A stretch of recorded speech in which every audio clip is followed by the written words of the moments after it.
Alhamdulillahi Rabbil Alameen, wassalatu wassalam ala Rasulil Kareem, wa ala alihi wa ashabihi, wa man istanna bi sunnati ila yawmiddin.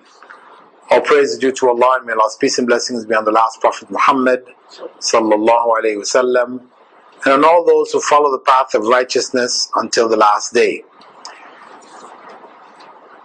This course is one known as Tarikh al-Tashri', or the history of legislation. Actually, the course was one which I took on a master's level. This is a master's level course. When I studied the BA in Medina, we didn't take it. However, the information contained is information really which is needed on a BA level. It's not specific to the master's level. So I have introduced it, and of course there are other places, other countries where this is actually a part of the BA level program. And Durman International University, Islamic University, is one of those that do offer this on the BA level. Now, the topic, the history of legislation, or as I've called it in the book, our main text that we're using is called the Evolution of Fiqh. The Evolution of Fiqh, right?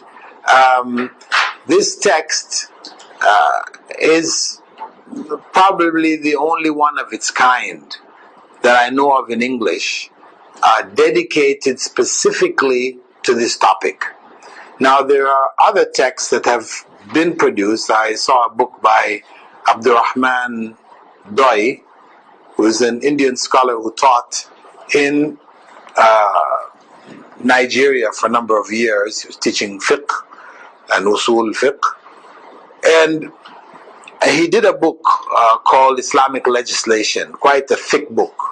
And a portion of it was dedicated to the history of legislation.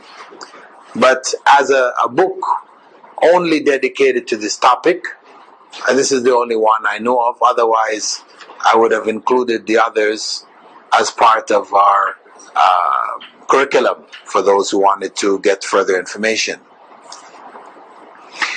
And what we are basically looking at in this course is the issue of the madhab, or I would call it the mystery of the madhab. Because for most Muslims, the madhab is a mystery. What they are, how they came about, why we need to follow one. All of this is just, that's what they were told. You should follow a madhab. There are 4 madhabs, and somebody should follow. Everybody has to follow one. But how they came about, why they're there, were they divinely ordained, and all these other kinds of things, well, for most people it's a mystery, And actually, when I did this particular book, and before its publication, I had given it to a Pakistani English editor who had worked with a number of different newspapers and literary institutions in Saudi Arabia and outside of Saudi Arabia. He was retired in Taif, and I was living part-time in Taif at the time. So I'd come to know him, so I gave it to him to read over for me, basically, after finish writing a book, I usually try to give it out to 4 or 5 different English native speakers or close native speakers of English readers, just to get their feedback.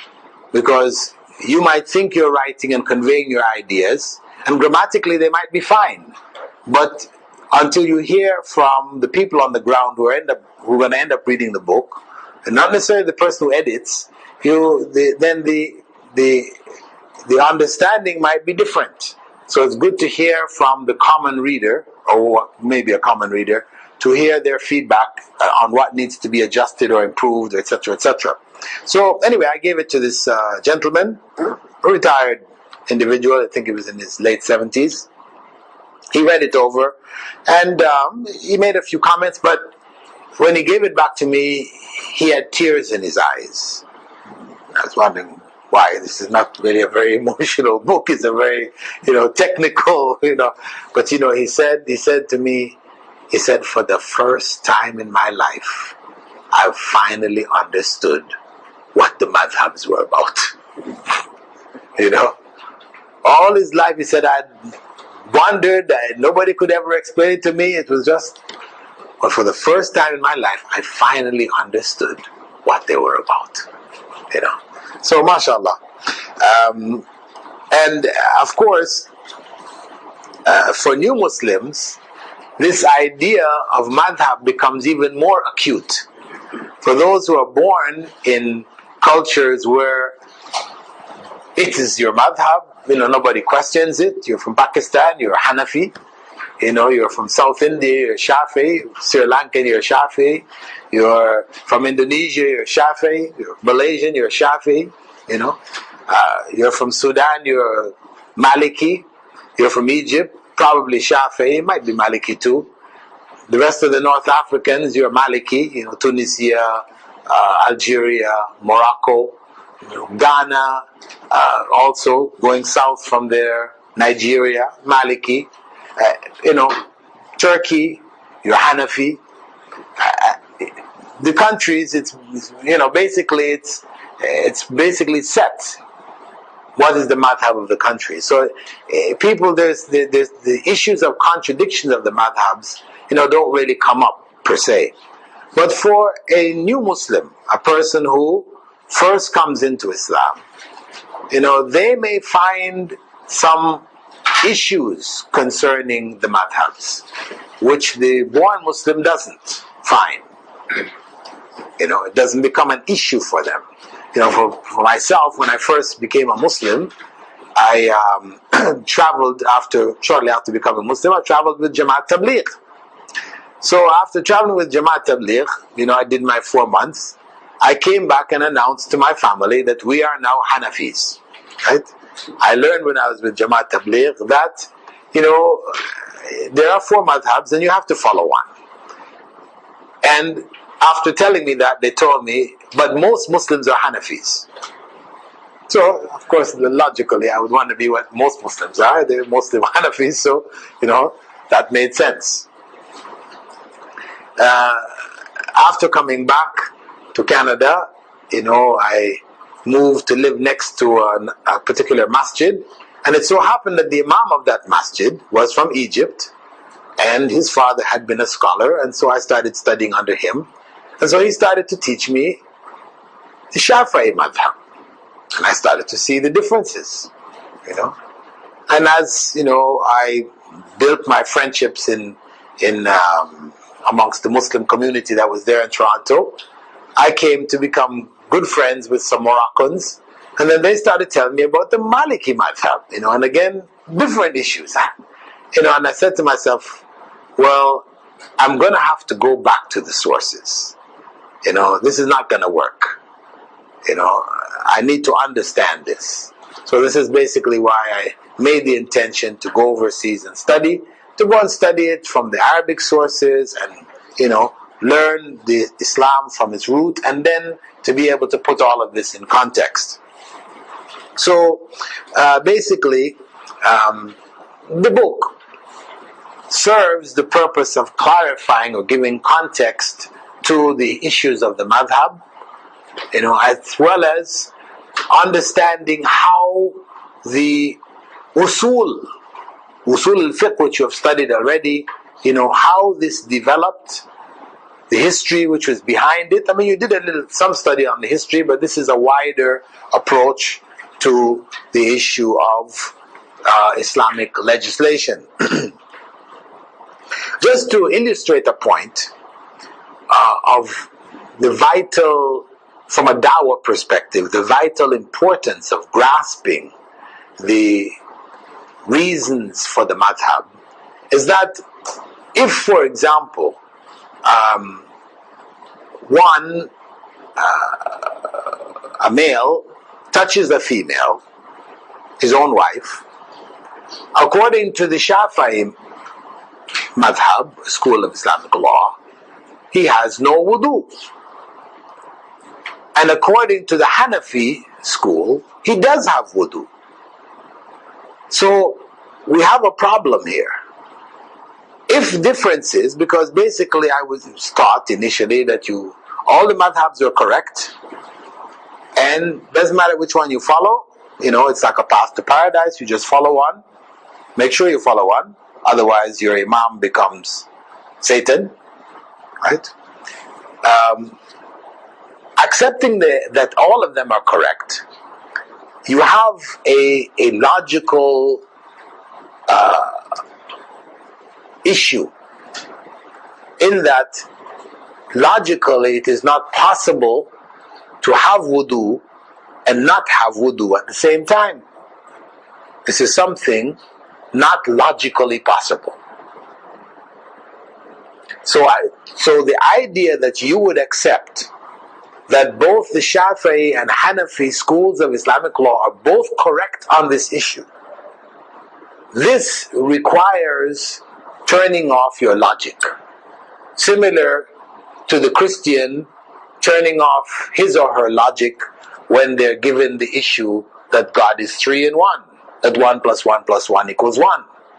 That requires turning off reason and just blindly accepting. So in that sense, the madhab in this way, if one accepts it in this way, they're all correct, you just have to follow one. Basically, you are falling into that same trap of a blind belief, which goes against logic and reason which God had given you. So people looking at these kinds of contradictions, of course there are other types of differences that may not fall into this kind of category. We're going to look later on at the issues of the differences and how to categorize them, because you have, for example, in the Shafi'i school, that after you raise your hand in prayer after every takbir, whereas in the Hanafi school you only raise your hands in takbir in the first. Now these two could conceivably be correct at the same time, in that Prophet Muhammad ﷺ did one at one time and did another at another time. So those are differences which could coexist.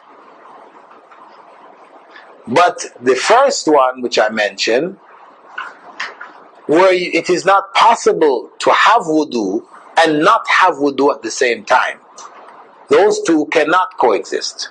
Either you have wudu or you don't have wudu. Right? So people looking at the issues, not being able to resolve it, and in some cases, some people reject the madhabs altogether, right? And say that they're just going to follow Quran and Sunnah. They don't want to hear anything about madhab, scholars of madhab, anything. You're okay, you can go to the Quran, we have a Quran, we have the Sunnah books, we go to the Sunnah books, we find out for ourselves. That actually is, though it sounds noble, it's dangerous.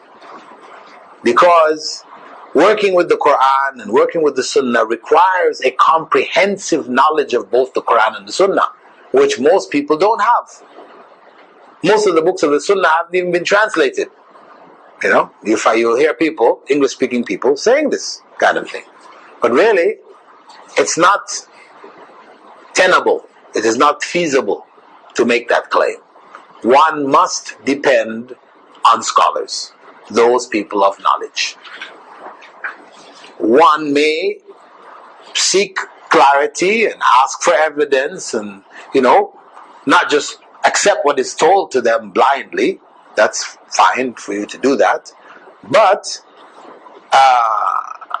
to say you're just going to strike out on your own without a foundation, real comprehensive foundation, that is a formula for deviation.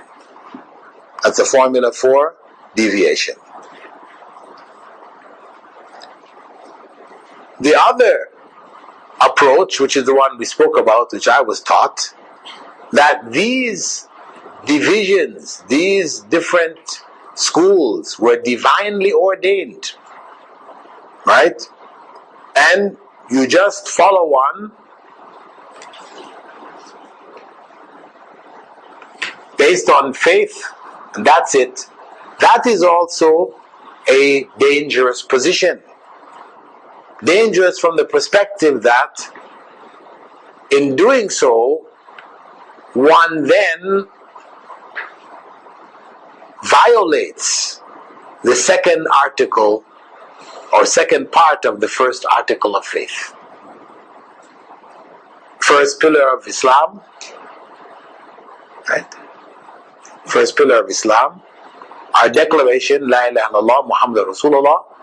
You know, Muhammad Rasulullah, this declaration that Muhammad is the messenger of Allah, this basically means that he is the only one who we would follow blindly.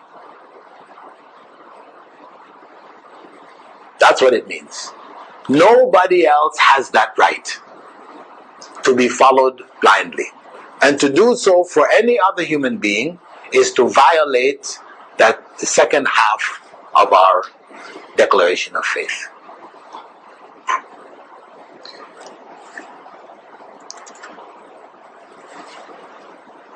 This position, the second position, actually promotes and perpetuates divisions in the ranks of the Muslims. Divisions which, when we look at the history, appeared later on in the development of the Muslim Ummah. They didn't appear in the beginning. Rigid divisions which developed.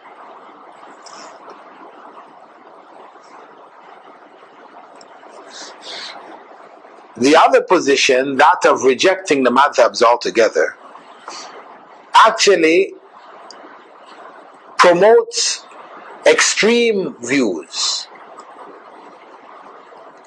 Because people will be making rulings and making statements and judgments based on limited knowledge. As they say, a little bit of knowledge is a dangerous thing. Right?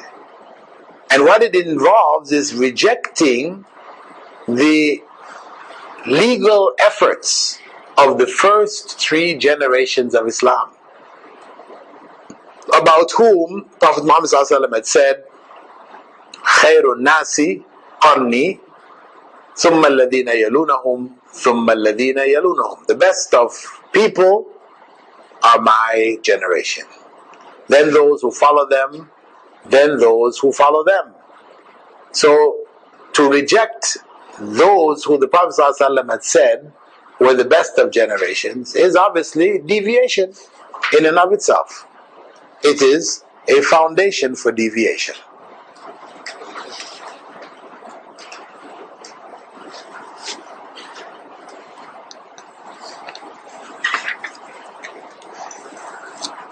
Now, what we are basically, we could say, going to show in the course is that the actual approach that the Muslim should take with regards to the madhabs is that he or she follows the madhab of Rasulullah sallallahu alayhi wasallam. That's where we should end up. That the madhab of the Imams was the madhab of Rasulullah sallallahu alayhi wasallam. Imam Malik was not a Maliki. Imam Abu Hanifa was not a Hanafi. Imam Shafi'i was not a Shafi'i. And Imam Ahmad ibn Hanbal was not Hanbali. That's the reality. So what were they? Imam Shafi'i studied under Imam Malik for 20 years, as we're going to see, but he wasn't a Maliki. Imam Ahmad ibn Hanbal studied under Imam Shafi'i, but he wasn't a Shafi'i. Imam Bukhari studied under Imam Ahmed, but he was not Hanbali. So, if these leading scholars of the Ummah were not themselves followers of these major schools as they're labeled, as we know them, then we have to question ourselves, then what was their madhab? And the answer goes back to the first generation. The first generation, the Sahaba, nobody in his right mind would claim that Abu Huraira was a Hanafi, or a Shafi'i, or a Maliki, or a Hanbali. Nobody in his right mind, unless he didn't have any idea of time frames. When were these scholars? Abu Hanifa existed, 100 years after the time of the death of, Abu Huraira, whatever. They don't have any idea of the time frame. So a person in that state of ignorance might make that kind of a statement. But anybody with any knowledge of the periods, it's very clear. Abu Huraira, followed or tried to follow the madhab of Rasulullah sallallahu alaihi wasallam. And this was the approach of that first generation. Nobody, though Abu Bakr, when he was the caliph, basically people followed him. The decisions that he made, they followed his decisions. But he made his decisions based on following Rasulullah sallallahu alaihi wasallam. And the same thing with Omar and Uthman and Ali. And the Prophet sallallahu alaihi wasallam had said, you should stick firmly to my sunnah and the sunnah of the rightly guided caliphs after me. Right? So they gave the example, their sunnah was to follow the way of Rasulullah sallallahu alaihi wasallam. However, they were not infallible. It didn't mean that they didn't make any mistakes. So when, for example, Abdullah ibn Umar was teaching Hajj, and he spoke about the preference for Hajj Tamattu', which is Hajj, as you've taken already, Hajj which includes Umrah, but they're separate. Right? You break your ihram for your Umrah and you wear the ihram for Hajj immediately afterwards. So the two of them are linked together. When he was teaching that, some of his students asked him, how could he possibly teach that when Abu Bakr and Umar, his own father, taught that the best Hajj and the Hajj that people should do is Qiran. Qiran is also Hajj and Umrah together, but in that case, you don't break the ihram. You use one ihram for the two. Right? You don't come out of ihram after performing Umrah, you keep it on and go straight into your Hajj with the same ihram. So they raised this question. How can you teach this when Abu Bakr, the number one Sahabi, and Umar, number two, your own father, said otherwise? What was Abdullah ibn Umar's response? He said, destruction is about to fall on your heads. Destruction is about to fall on your heads. I am telling you what Rasulullah sallallahu alaihi wasallam said, and you're telling me what Umar and Abu Bakr said. So that was the approach of the Sahaba. What Rasulullah sallallahu alaihi wasallam said took precedence over what anybody else said. So obviously what he was teaching, what was he teaching? But the madhab of Rasulullah sallallahu alaihi wasallam. And the students of the Sahaba conveyed the same thing. And they passed it down to the generation after them, to the generation of the great Imams. They followed the same tradition. And that is why you hear references to both Abu Hanifa and Imam al-Shafi'i both saying, إِذَا صَحَّ الْحَدِيثِ فَهُوَ مَذْهَبِي. If the hadith is found to be authentic, then that is my true madhab. Meaning whatever I've taught you, whatever rulings I've made, etc., If it may be based on some hadiths which you find to not be authentic later on, and there is another hadith which is authentic, then you are to leave those rulings which I made based on the weak hadith and to follow the authentic hadith, because that is the spirit of what I was teaching. My true madhab is the madhab of the authentic hadith, or the statements, authentic statements of Rasulullah sallallahu alaihi wasallam. So, as we said, this course in the end, it should provide you with sufficient understanding of how the schools of thought evolved, what were the reasons for their differences, how to approach these differences, how do we resolve them, how do we deal with them, and what should the Ummah's position be with regards to the schools of Islamic law. Right?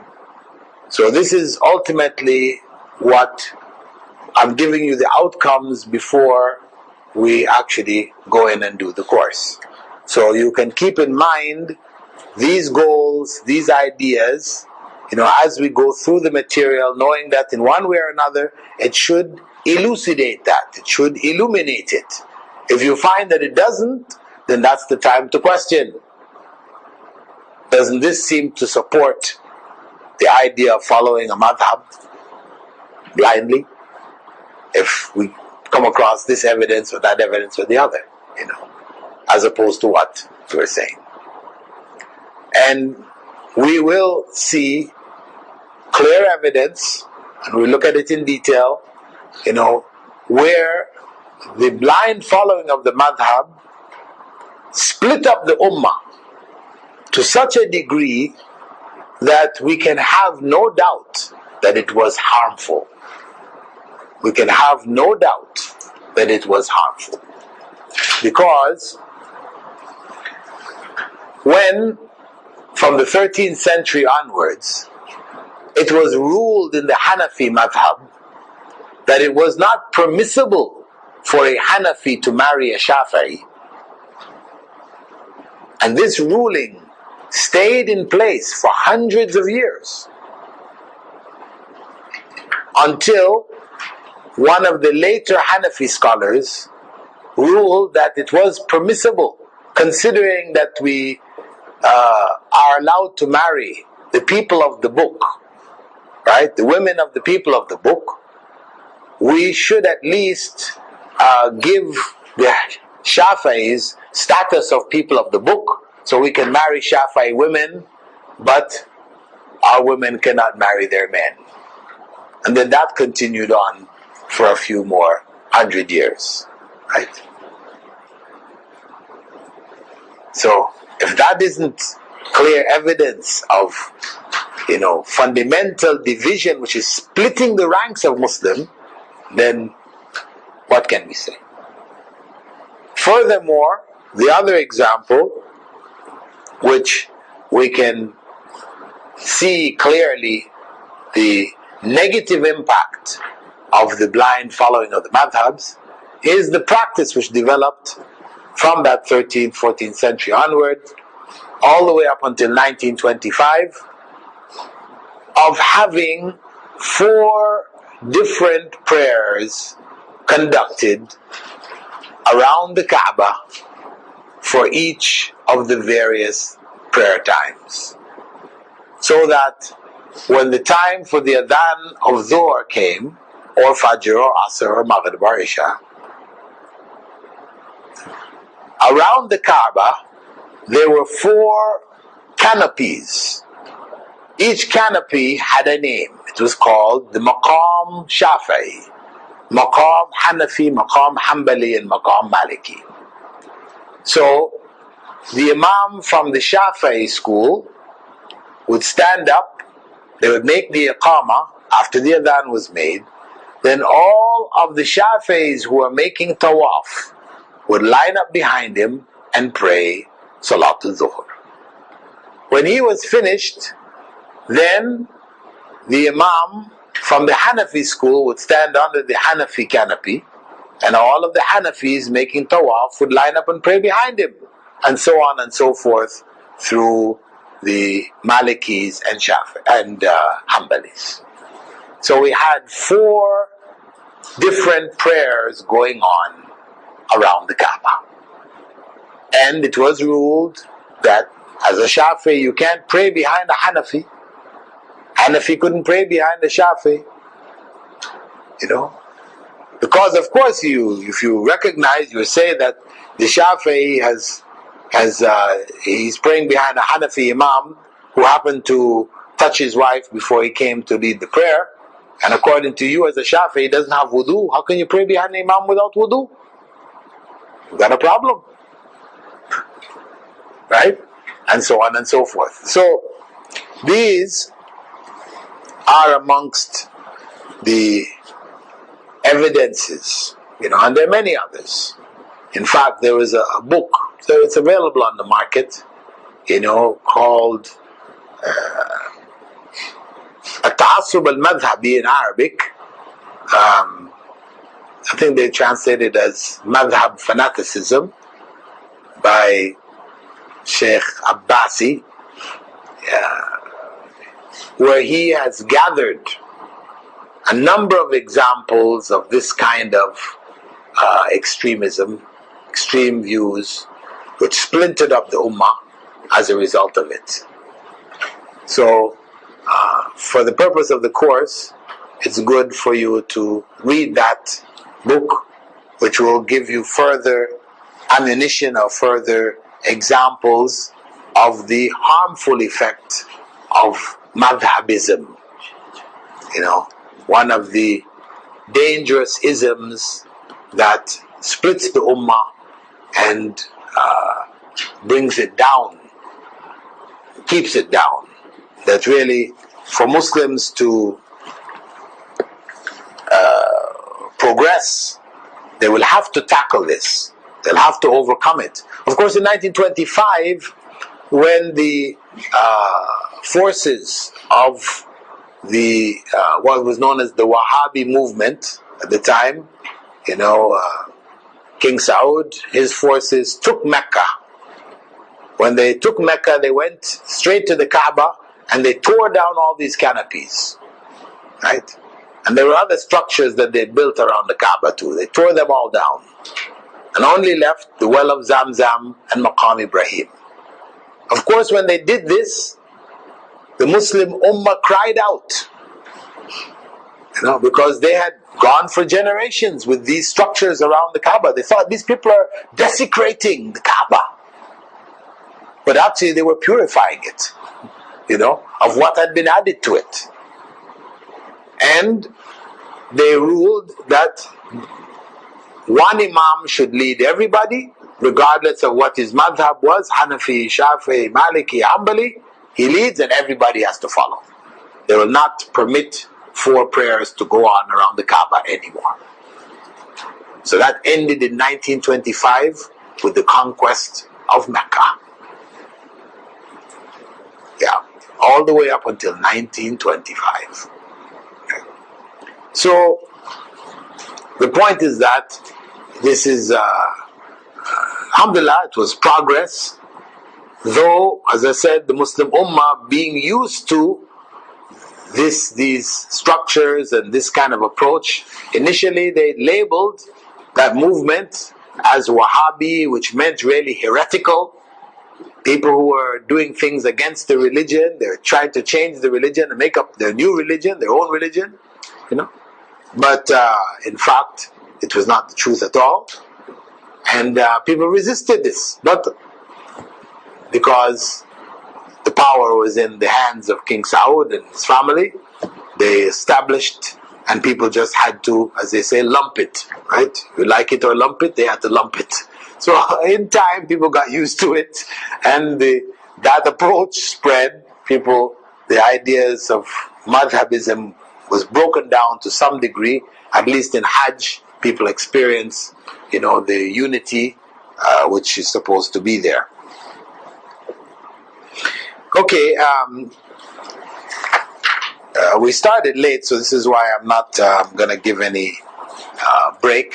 We'll just go on. But before going on to the introduction of the book, do you have any questions on what I mentioned so far? Yeah. You mentioned about the issue of wudu, the issue of the differences in wudu.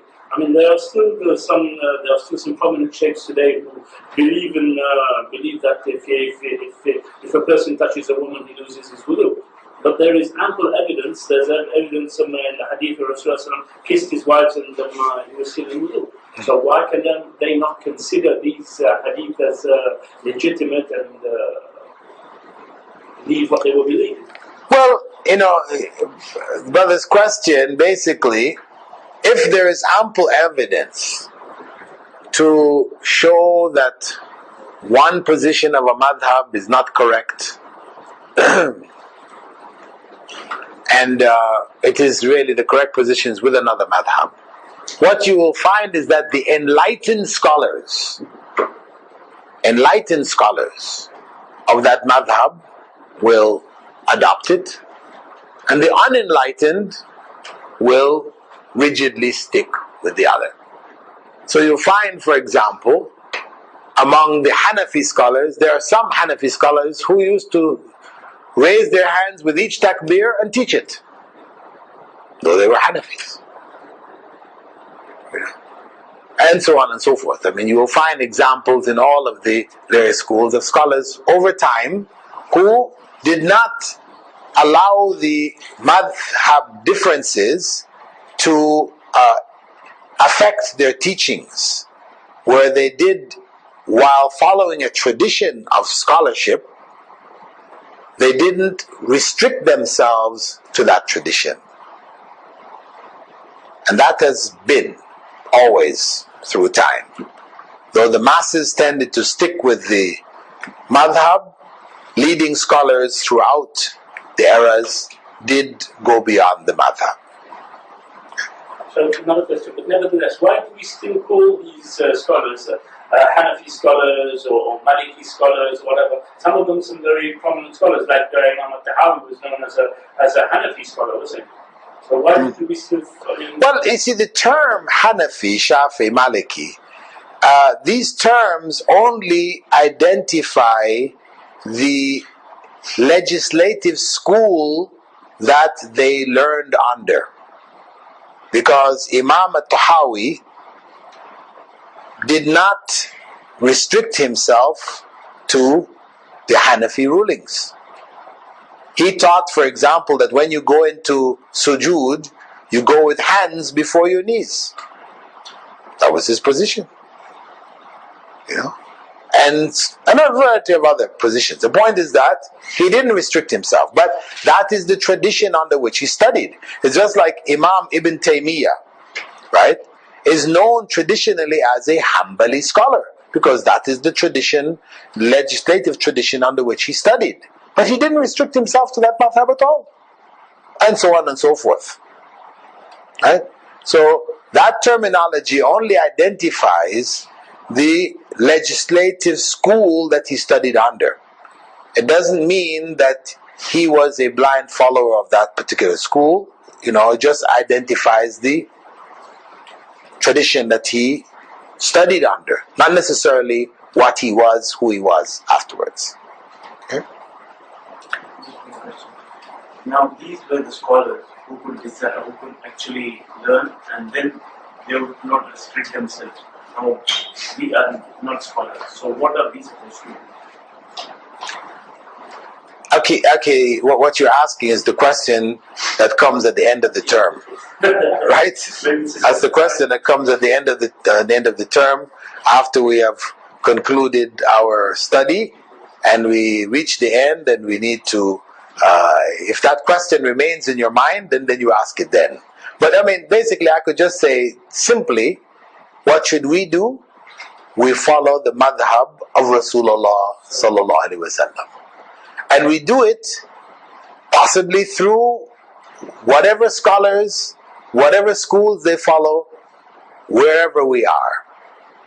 If we're here in Doha and the leading scholar happens to be a Hanbali scholar, and we are studying religion, etc. We study under him, but we keep in mind that who we are trying to follow is Rasulullah sallallahu alaihi wasallam. That this scholar and those before him in that tradition were only trying to help us to arrive at the madhab of Rasulullah sallallahu alaihi wasallam, then we're fine. And if we go back home to Pakistan or to India, and in the area that we settle in or whatever, the leading scholar there is a Hanafi.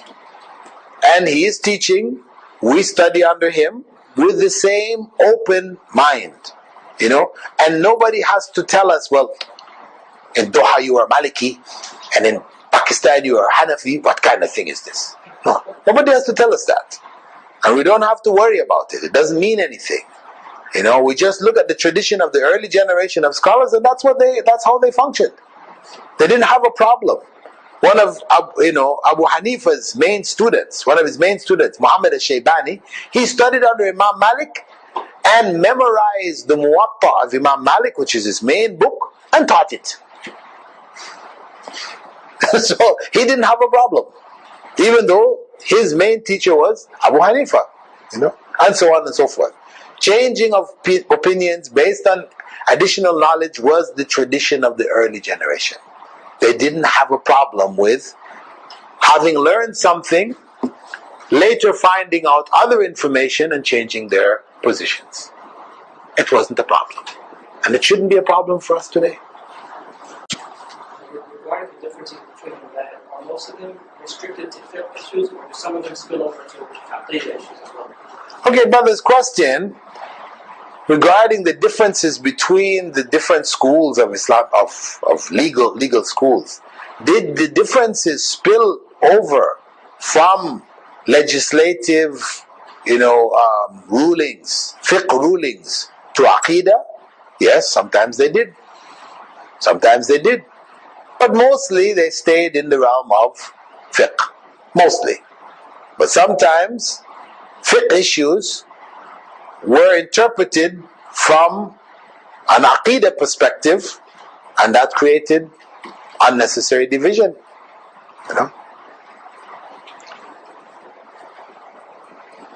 Shaykh, as Allah said in the Quran, وَاعْتَصِمُوا بِحَبْلِ اللَّهِ جَمِيعًا وَلَا تَفَرَّقُوا. So while classifying the Islam into four religions, so Islam like being only one in the religion? Okay, brother's question or comment is concerning the statement of Allah subhanahu wa ta'ala in which He said, hold on firmly to the rope of Allah, وَاعْتَصِمُوا بِحَبْلِ اللَّهِ جَمِيعًا, all of you, وَلَا تَفَرَّقُوا, and don't split yourselves up. And there are many others examples, and we'll be looking at the end of the book at a variety of other statements of Allah subhanahu wa ta'ala warning us not to split up our ranks. So therefore, if this is something not good, why then should we perpetuate the madhab and say we should just say, get rid of all the madhabs. Nobody should follow a madhab. It's haram to follow a madhab. But why don't we say that? Because if we understand the meaning of the madhab and understand the history and the efforts which were made over 1,400 years to bring Islam to us, to then just take that and throw it all out and say, no madhab, we don't need to follow any of these madhabs. You see, that is rejecting the efforts of the generations before. So recognizing the madhabs as being efforts of early scholars to convey the madhab of Rasulullah sallallahu alaihi wasallam, which is one, recognizing the schools in that way is perfectly legitimate. But looking at the schools as being four different religions, as you mentioned, then that is illegitimate. That is bid'ah. And that is destruction of the ummah. So it is how one views the madhabs. It's not that the madhabs in and of themselves are evil, but how one views them and how one deals with them can end up with evil results. That's what the point is. So we are going to study it, from an enlightened perspective, to understand its history, its development, put it in the correct context, and be able to educate others to the realities of the madhab and what their approach should really be as a Muslim, in striving to keep the ummah together, as the Prophet ﷺ had said, concerning the ummah, yadullah ala jama'ah, that Allah's hand is over the community that holds together. Okay, are there any questions from the women's side? No questions? Okay, then we'll begin to look at the difference between fiqh and sharia. This is an important distinction, because we're going to go and look at the history. So we need to be able to put them in the correct context. Now, the term fiqh and sharia is loosely translated into English as Islamic law. So we find the same translation for sharia as it is for fiqh. However, for scholars, whether they are legal scholars or linguistic scholars, the difference is clear. There are two different things. They may be interrelated, but they're not one and the same. They're not synonyms, as the common people may take them. Fiqh really means the true understanding of what is intended. As Prophet Muhammad ﷺ has said, مَنْ يُرِدِ اللَّهُ بِهِ خَيْرًا يُفَقِّهُ فِي الدِّينِ. To whomsoever Allah wishes good, He gives the fiqh of the religion, the true understanding of the religion. So that is the basic meaning of fiqh.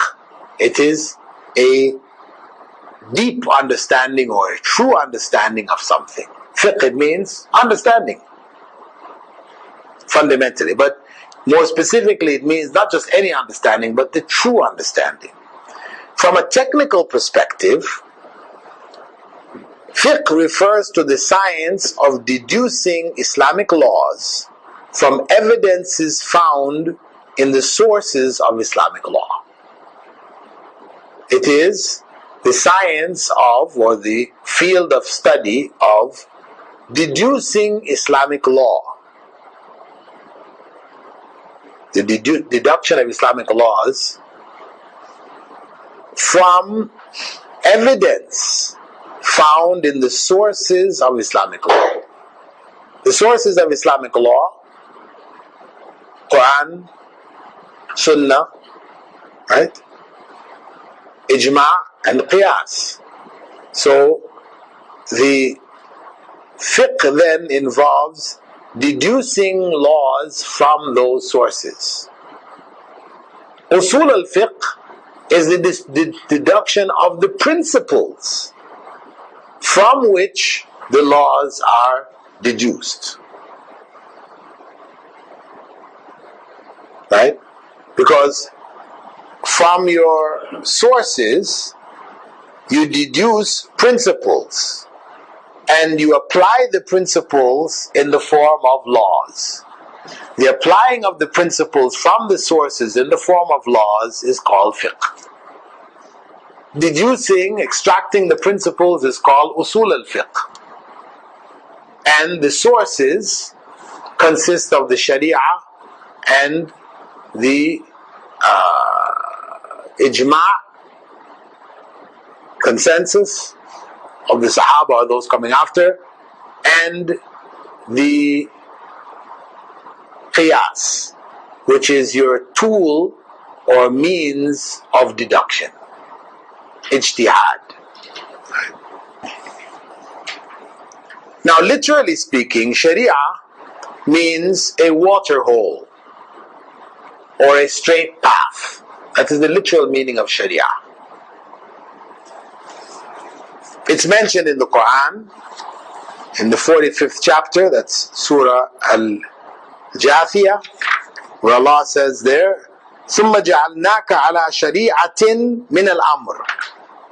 Then we put you on a straight path in your affairs. شَرِيعَةٍ مِنَ الْأَمْرِ.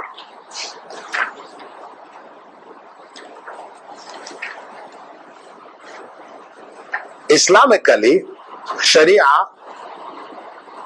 refers to the sum total of Islamic laws which were revealed to Prophet Muhammad ﷺ, recorded in the Quran, as well as deducible from the Prophet's divinely guided lifestyle called the Sunnah.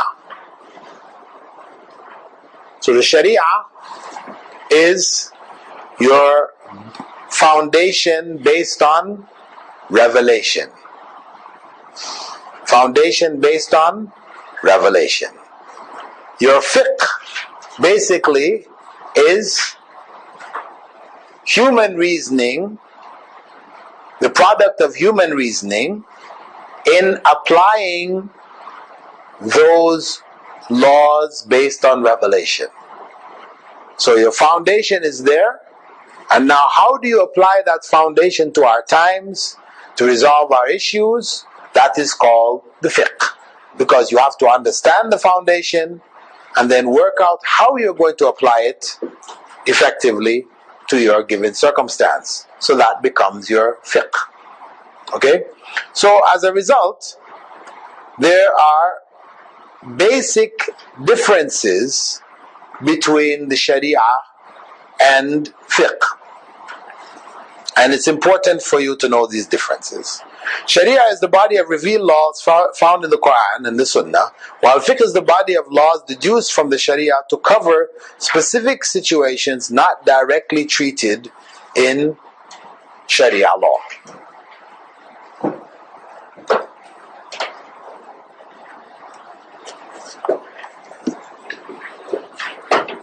Okay? Sharia is the body of revealed laws found in the Quran and Sunnah, while fiqh is the body of laws deduced from the Sharia to cover specific situations not directly treated in the Sharia. Secondly, Sharia is fixed and unchangeable because it's from divine law. If Allah says this thing is halal or says this thing is haram, then to come along later and say, well, no, it's not really halal, it's haram, or it's not really haram, it's halal, that implies that that thing which was haram before, which became halal afterwards, like Allah didn't know which one it really was, right? Which is of course not acceptable. So where there are rulings of this nature, these rulings, where they're coming from the Sharia, they're fixed. So we as Muslims will never take the position that homosexuality is a legitimate lifestyle, an alternative lifestyle, different strokes for different folks, right? We will never take that position, right?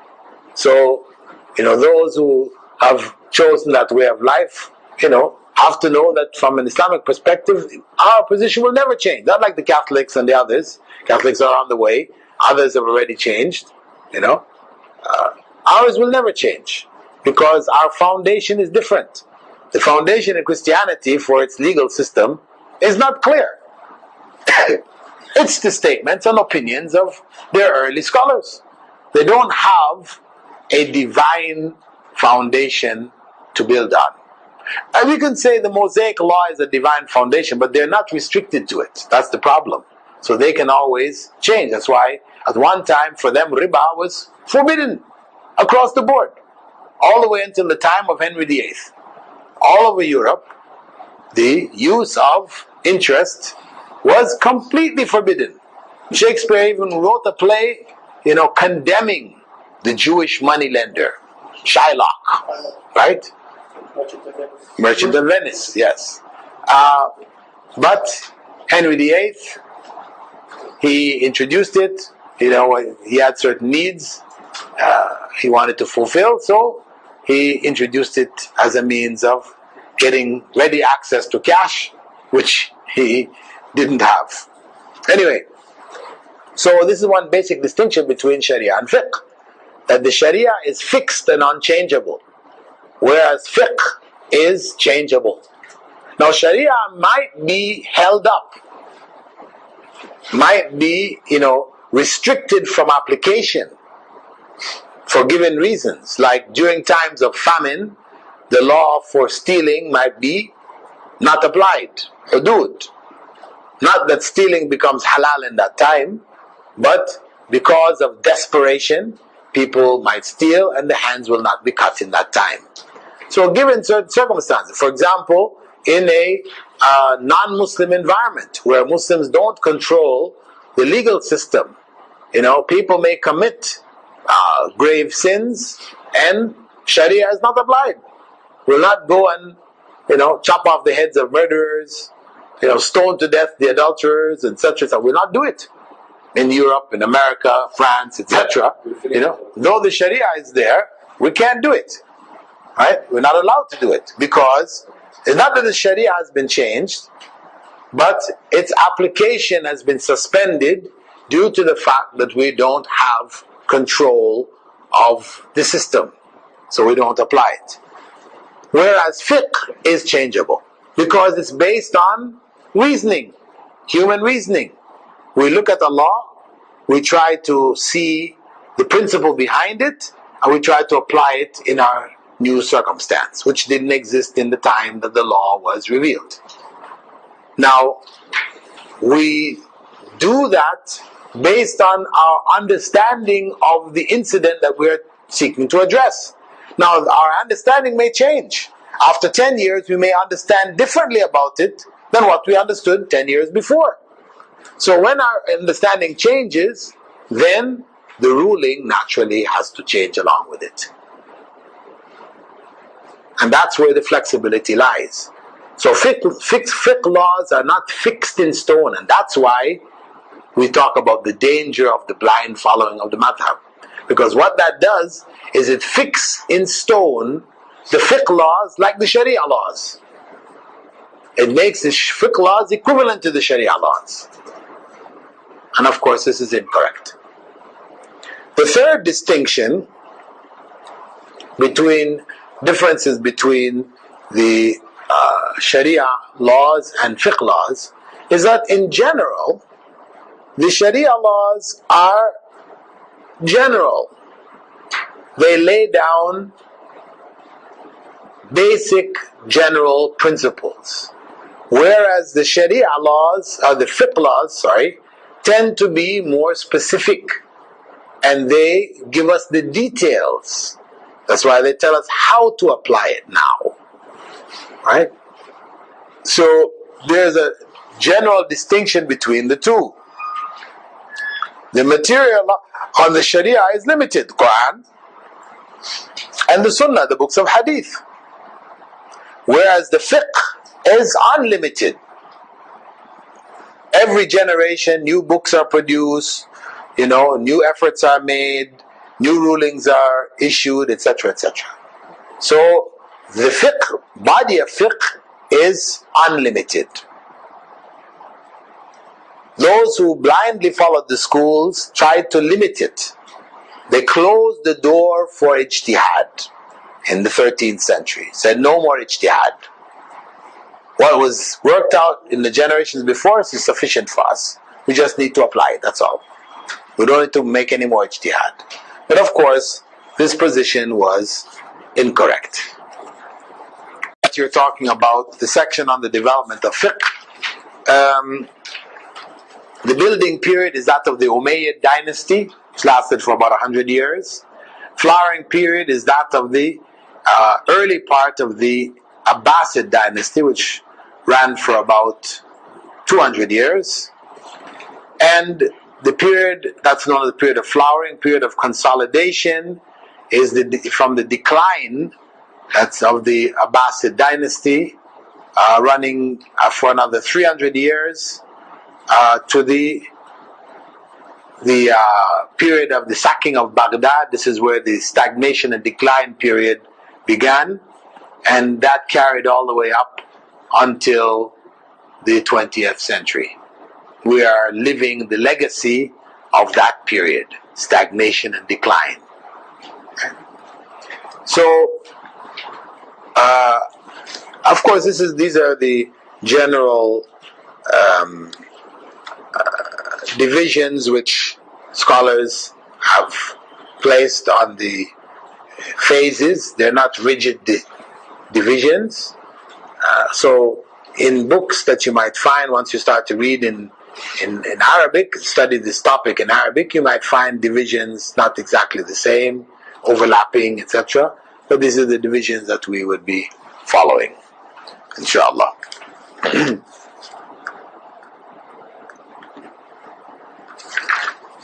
Okay, so inshallah the next class we'll be looking at section 1, that is the first stage, depending on whether you have the hardback or the softback. I won't bother to give page numbers, we'll just call it section 1, the first stage, foundation.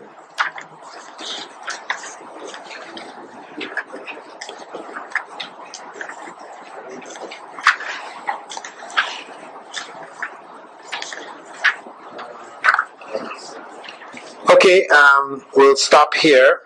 If there are any questions that you have on the basic differences now between fiqh and sharia, you're welcome to ask.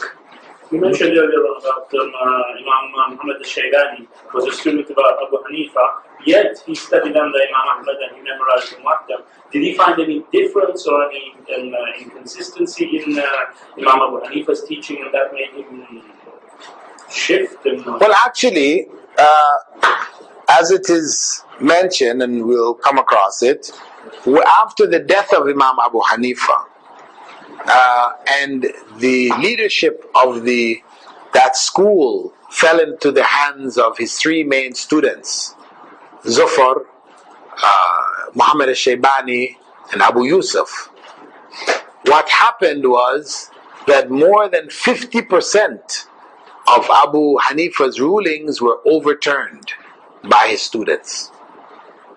From further exposure to hadiths and other sources, like studying under Imam Malik and others, as they brought their evidences and material back together, they started a process of changing the rulings of Abu Hanifa. That's why one recognizes, once you start to look at the process that took place, why we say that the Hanafi madhab is not the madhab of Abu Hanifa.